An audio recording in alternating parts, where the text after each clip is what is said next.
Minasan, okarinasai. Today, the very definition of a global superstar. Someone who should be respected by all musicians and music enjoyers in general. She may not be as popular in the Seiyu community, but as a performer, she deserves all your attention, and I'm here to show you why. Mei Nakabayashi, better known as Mayn, born October 21st, 1989. Gonna make sure I say the right year this time. Sorry about the last one. And Mei was born in Nagoya within Aichi. The past three girls have been from here. Crazy coincidence. Mayn is currently part of the Hori Pro agency, same as Aika Ohashi. Nice. While her music is currently published under Digital Double, but she has worked with 5 different labels over her career. And her music style varies a lot, ranging from pop and rock to dance and even R&B. Her profile says she is an artist who continues to fascinate people both in Japan and abroad with her overwhelming singing ability and high-tone voice.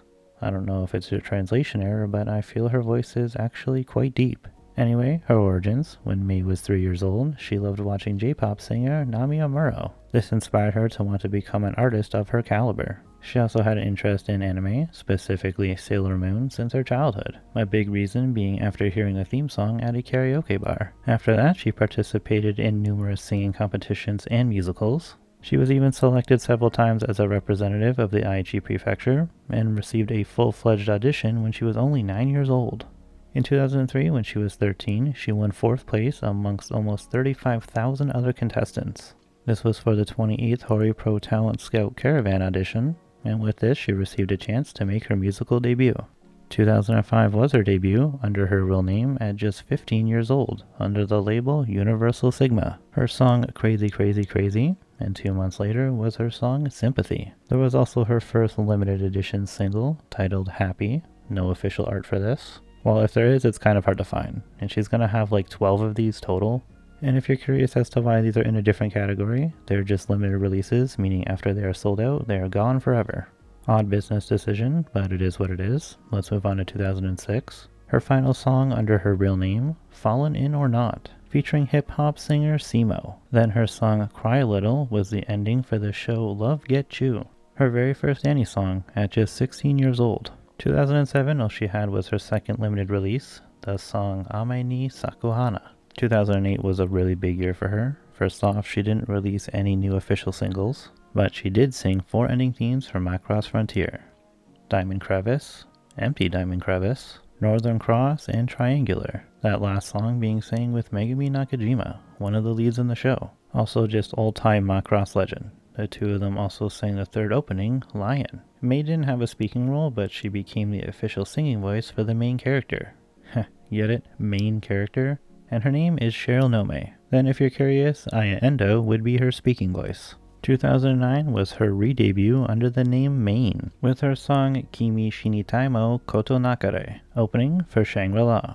This being published under the Flying Dog label, where she would stay with for the next 6 years. She also had the song Miracle Upper Double L, with Masami Okui from Jam Project, the opening for the short series On Tama. And she had 2 more limited singles, My Teens, My Tears, and Grand Piano, then her first mini-album, Main Street. Now I don't feel so bad about making a pun on her name. Clearly she does it too. That's not all though, as this was also the year of her first full album, Style. Big year for her. She was out here killing it, and I was just starting high school at this time. 2010, she had 2 new singles, Ready Go, the opening for Okami-san and her 7 companions, and Shinji Te Miru, the main theme for the live-action movie, The Insight Mill 7-Day Death Game, based off of a manga. Apparently she also had an insert song for season 2 of Sengoku Basara. Then Ai wa Furu Hoshi no Gotoku, first ending for The Legend of the Strongest General, Romance of the 3 Kingdoms. Didn't realize it had a subtitle. 2011, we're headed into banger territory with her song Scarlet Ballet, the opening for Aria the Scarlet Ammo, a personal favorite of mine and probably the first song I ever heard from her. One of those situations where very early in my anime career I was always jamming out to this banger and had no idea who sang it. Nor did I really care, but later on when I found out who she was, I was beyond thrilled to see that she sang the song. Anyway, her song Brain Diver was the opening for a 5-brain Kami no Puzzle. Then she sang the ending of the second Macross Frontier movie, D Shooting Star B, with Megami again. They also did some stuff for the first movie back in 2009 as well. Then in the future, she would sing more endings with Megami and for other OVAs and specials. Basically, if it's Macross Frontier, Mayn is singing something at some point. Lastly, her second album, titled If You. If I what? Finish the sentence, Mayn. 2012 was Chase the World, the first opening for Excel World, another certified banger, and then 2 limited singles, Mr. Super Future Star, opening for a Capcom PS3 3DS game, EX Trooper, then Awazora, the ending for Batum, and another album, Heat, cause she's hot. 2013, Run Real Run, the opening for the TV drama Real Onigoko, The Origin, while its coupling track Outsider was the theme for the browser game Onimusha Soul, and her 8th single Vivid was the opening for Blood Lad. 2014, her song Kyo ni Koiro was the opening for Inari Konkon, and Remember was the opening for the anime M3 The Dark Metal. Then 4th album, New World. 2015, Yamaidare Darling was the first opening for Aquarian Logos. Then Yoake no Logos was its second opening. Its coupling track has a long as hell title, I'll try not to butcher it. Honto no Ko wo Anata ni Azuke Takute, featuring Haruka Chisuga, was the second ending theme for the same show. Next is her 7th limited single, Lethe, which is a cover originally sung by Lindsay Park. I'd imagine she's a Korean singer, couldn't find much about her. May's version of the song was the theme for the mobile version of the game Line Cross Legion. Then she had 2 albums, but technically neither of them were new, as Remain Act was a compilation of her best live performances, and Powers of Voice was her best of album, her only one. She definitely needs another one of those for her more recent bangers. So now 2016, her song Belief was released on my birthday, hell yeah, and was the opening for Taboo Tattoo. Hikari Aru Bashoe was her 14th single and the ending for Izetta the Last Witch. She also transferred labels over to Avex Pictures. 2017, she sang the opening for Restaurant to Another World, the song One in a Billion, collabing with Seiyu unit Wake Up Girls. One of these members she actually still works with to this day in D4DJ. And she had another 2 limited singles, the first one being titled Gorgeous, which had a short animated promo video to celebrate the Macross franchise's 35th anniversary, and her last digital-only track, Itoshi Sato, Setsuna Sato, Kokoro Zuyo Sato. That was really rough to say. And the last thing for this year was another album, Piece of Smile. In 2018, she had more new music, big shocker, this one titled You, second opening for the Ancient Magus Bride. There was also Tenshiyo Furusato wo Kike, opening for Lord Vermilion, the Crimson King, and its coupling track Home was the ending for Phantom in the Twilight. Then she went back to the Flying Dog label. Not for long though, as in 2019 she joined the label Stray Cats. Then she sang the opening for Azure Lane, her song Graphite Diamond, but also Kibato Sobasa, the theme for Kochoki. And this was actually the first song that she helped write the lyrics for, something she would continue to do for all of her following singles. Then there was Starring, another digital single, the theme song for the web browser game Kosai Girl. And lastly, her second mini-album, Yell. 2020 was another 3 mini-albums, all releasing on the same day to celebrate her 15th anniversary, all being titled 15 Colors, and each of them having a subtitle, Unplugged, New School, and Soul Tracks. One of the songs from this last one, Kawari Yuku Mono, even had an animated music video. 2021, her 19th single, Orange, was the ending for Pride of Orange, and she sang the song Shikizakura, the ending for the show of the same name. There was also Follow Your Fantasy, which was a short promotional video including all of the properties made by Cygames, basically to flex how amazing their animation is. Something similar was for an office supply making company known as Nakabayashi. She sang a song Mirai Note for a short promotional video. Also, that company is the same as her last name, probably why they wanted to do a collab. And then her 5th most recent album, Moment Book, also joining the label Digital Double, where she still is to this day. 2022, almost done here, her resume really is wicked. She sang Ahate Teppen, the ending for Teppen, shoutouts to that madness. And another digital only, Aoi no Kodo, uses the theme song for TV Aichi's Ten-chan Baseball, which I'm pretty sure is a radio show. But this year she tried something new, voice acting, debuting into D4DJ as Neo, the leader of the first antagonistic group, Abyssmare, also being their lead vocalist as well as music producer. So far they've already had 6 original tracks and have had 3 cover songs, 2 of them from anime. Openings for Beastars and Black Lagoon. Highly recommend this group, they are the definition of boss lady. This year of 2023, her 21st most recent single, Lies Goes On, opening for Liar Liar. One of the coupling tracks is actually a solo version of Get Into the Abyss Mare, the debut track from her D4DJ group.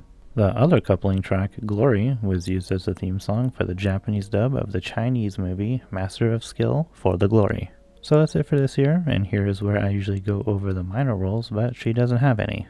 And with her being a singer, I obviously already went over all of her music credits. But I do have something else about her. In recent years, she also started to appear in musicals, playing Gloria in a Jack the Ripper musical, and Yuriya in a musical adaptation of the legendary shonen series Fist of the North Star. Both of these roles are leads as well, hoping that I can see the North Star one someday. May has been in other musicals, but these two are the more recent, more popular ones. Now, on to concerts. Naturally, there's a lot, but I'll try to keep it really simple. First, her D4DJ group just had their full live debut this year, so they've only had 2 shows in April and recently in September. Naturally, she was there at both.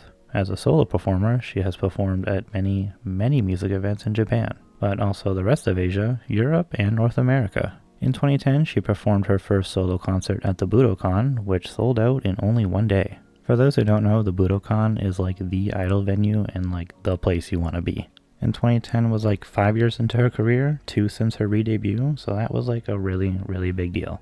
Since then, she has had solo performances there 5 more times, and just a few months after that 2010 show, she held her first tour of Asia, with concerts in Malaysia, Hong Kong, and Taiwan, holding solo performances in 16 cities around the world, being a lead performer at overseas festivals in 9 locations from 7 different countries, being at stuff like Cosplay Mania Expo, Lisani, Japan Expo, and Miyako Premium Live.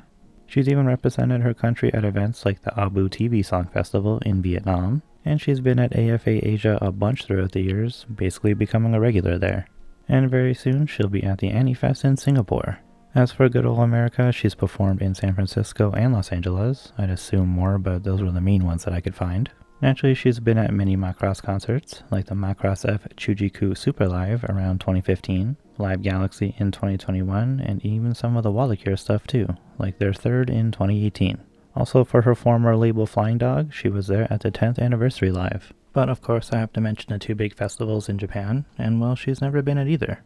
No, I'm just kidding. Of course she has. They'd be stupid not to have her. She was actually at the very first Animax Musics ever, back in 2009, and she would be there every single year following until 2016. After that show, she hasn't been there since, for some reason. I'd assume it's just to let other people have their time to shine. Then over at Anisama, she held her first performance there in 2008. Again, appearing there many more times up until 2014, skipping 2015, but then she was there for the next 2 years after that. Shoutouts to her opening 2017 Day 3 with Lisa. That same day performing with Wake Up Girls as well. She didn't actually have a solo performance there that year though. Big F. But she's also been in the music videos for the yearly theme from 2008 up until 2014. 6 consecutive years in a row. Damn. And lastly for this section, the past few years she has had solo lives on her birthday. Last year's being called Throb, and this year's is Black and White. Shoutouts to Pokemon. And Michael Jackson. So now onto the fun facts. She's 164 centimeters, or 5'4.5", and she is on both Twitter X and Instagram. She also has a YouTube channel that's mostly music stuff, but she does a weekly live stream as well. She has never released more than 2 proper singles per year, if you include the limited tracks, and there were some years where she had 3. I only bring this up because someone as active as her, I would have figured she'd pump up 5 or more in a year or something. But speaking of her music, on the Oricon singles chart, her top 5 songs are Chase the World, Kimi Shinitamo, Scarlet Ballet, Brain Diver, and Vivid. In that order, all peaking at least in the top 20 of their debut weeks. However, if we count all of her songs in general, not just her solo stuff, then her collab song with Wake Up Girls, 1 in a Billion, would have taken the 5th spot over Vivid. But also her early Macross singles usually placed in the top 5 for their debut weeks. She has a younger sister, and aside from Nami Amaro, May cites Britney Spears, Madonna, and Janet Jackson as her idols. They are also her biggest influences, as well as the composer Yoko Kanno, saying that Yoko is the person who defined May's career by discovering rock music for her. Also, when she is composing music, her instrument of choice is the piano. So her stage name Mayn is based off of not only her real name, but the English word main. Part of the reason why she chose it is because she specializes in performing the main themes for anime shows, and she would also like to become the main performer for her fans. Puns for days, bro. Her parents named her after Mei Kusakabe from My Neighbor Totoro. D4DJ co-star Mei Okada says this character is the inspiration for her name as well. She has a cat named Moo, same name as Kaori Ishihara's dog, but May's favorite animals in general are hippos and penguins. Apparently she has been collecting hippo items for over 15 years. Her favorite food is taiyaki, and she is a self-proclaimed taiyaki ambassador. She is also a massive fan of baseball, always posting about it and attending shows. She always loved watching musicals, but now that she's been in them, she finds them even more appealing. She's also been on Masayoshi and Airi's Any-Song Dish show, singing Sincerely from Violet Evergarden. And finally, for some accolades, she is a graduate of the Vocal School, which is a fancy private school. She was featured in a song called Tsubasa wo Matsumono in 2017 to celebrate 100 years of anime. Now there were a lot of artists on this song, Maya Uchida, Konami Suzuki, Iris, Wake Up Girls, and Ayana Taketatsu, just to name a few, having around 23 total. But to be chosen out of all the music performers at the time must have been a big honor. Rewinding to 2010, she became the first female singer affiliated with Hoi Pro in 30 years to perform a sold-out solo concert at the Budokan. She's also the first Japanese person to win the Weibo Account Festival Award, which is China's largest social media award, and it was for 3 consecutive years. And she's the only Japanese person to win the Asian Music Festival Award in 2019, which was held in China. She's really popular over there. But somehow she's never won any of the awards at the Japan Music Awards. Maybe this year though, but probably not. So with that, we have reached the ending. Hoping this video does well, since she's not really SAU, though again she did debut as one late last year. Also hoping if you haven't heard of her, I've convinced you to check out her stuff. I'll be covering another singer in just a few weeks, since her birthday is also coming up. So look forward to that. Until then, thank you so much for watching. I hope you've enjoyed and learned something new. Please join me in the next one about the only CU unit that I believe can rival Iris in popularity. I look forward to seeing you there.